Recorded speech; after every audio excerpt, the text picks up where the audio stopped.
The paradox is obvious, but rarely confronted. Why do we find cracks, scratches and grain so compelling? These were once accidental marks of physical media, film stock, ink on paper, wood in furniture. But now they're algorithmically simulated, baked into filters and textures. The result, a manufactured aesthetic that mimics the byproducts of authenticity itself. We don't just see imperfection, we believe it. Because our brains mistake these digital ghosts for proof of a lived past. This shift from physical decay to digital simulation is not just technical. It's cultural, economic, and deeply psychological.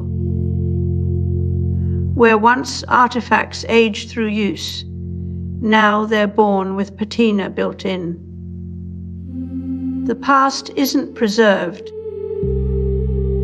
It's produced in bulk for market consumption. We are outsourcing memory itself to algorithms that curate what we feel is trustworthy. This mass nostalgia production erases real history, replacing it with a heritage that exists only in the image.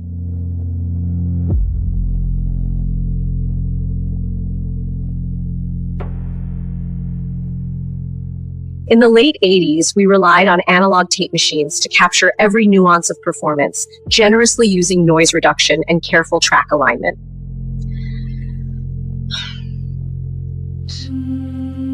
In analog photography, grain was a flaw, tiny imperfections that crept into film under exposure and development.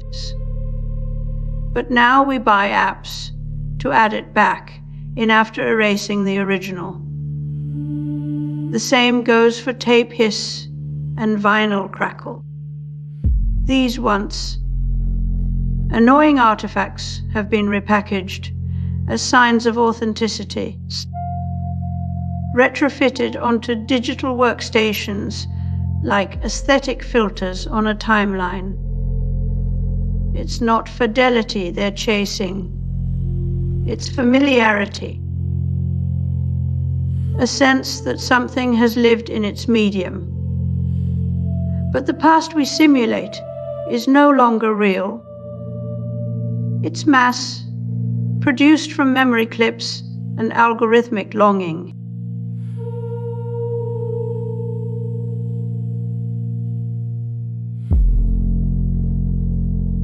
We have a new human being, and that's Chris Potter of Memetics Corporation, a new synthesizer, the Yamaha DX100, and a new computer, the Commodore Amiga.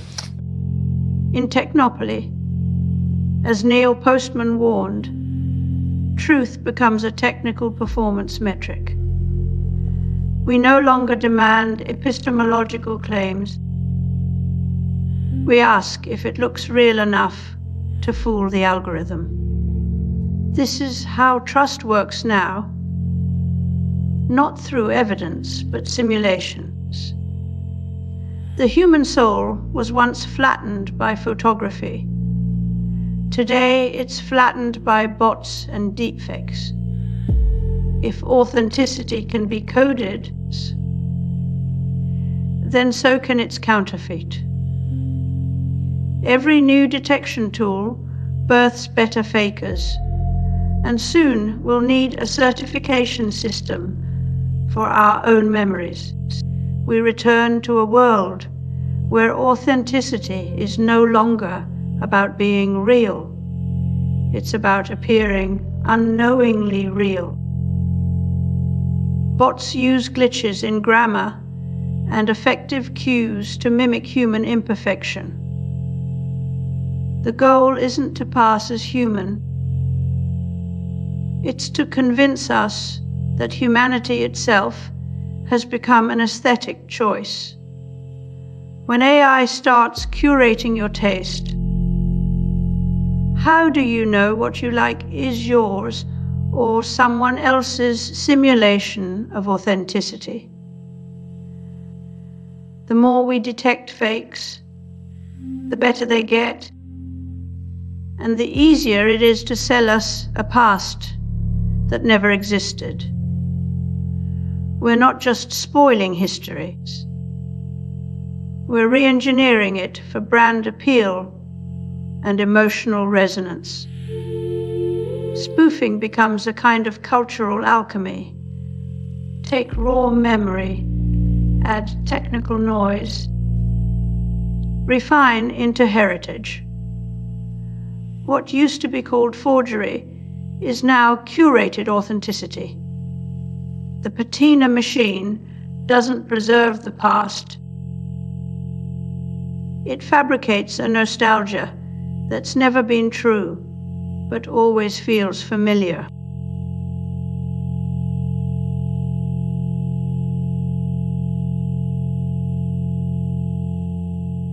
Nostalgia is no longer a feeling.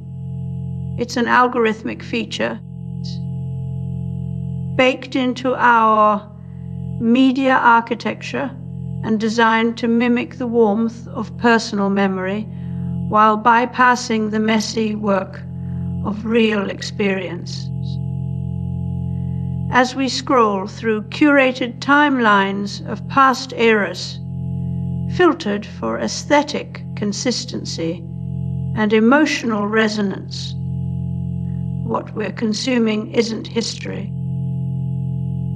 It's a simulation optimized for comfort and consumption. These filter bubbles are constructed using faked authenticity, digital patinas that make synthetic experiences our own memories in a world where digital preservation distorts recollection. So we outsource authenticity to machines, letting AI curate our emotional pasts and sell them back to us as curated heritage. This paradox is the heart of late stage nostalgia. We crave the warmth of experience, but only if it conforms to the aesthetics of what's already been mass-produced. The machine becomes a kind of cultural custodian, not preserving history, but manufacturing its simulacra. In this new economy of memory, where war is staged for media and history, is outsourced to AI, nostalgia has been transformed into infrastructure. It's no longer just the surface decoration of an object, but the system that generates meaning itself. The Patina machine doesn't just age things, it creates entire cultural ecosystems around faked authenticity. And in doing so, it erases real histories to replace them with something more profitable: heritage as a brand, nostalgia as a resource, memory as a product.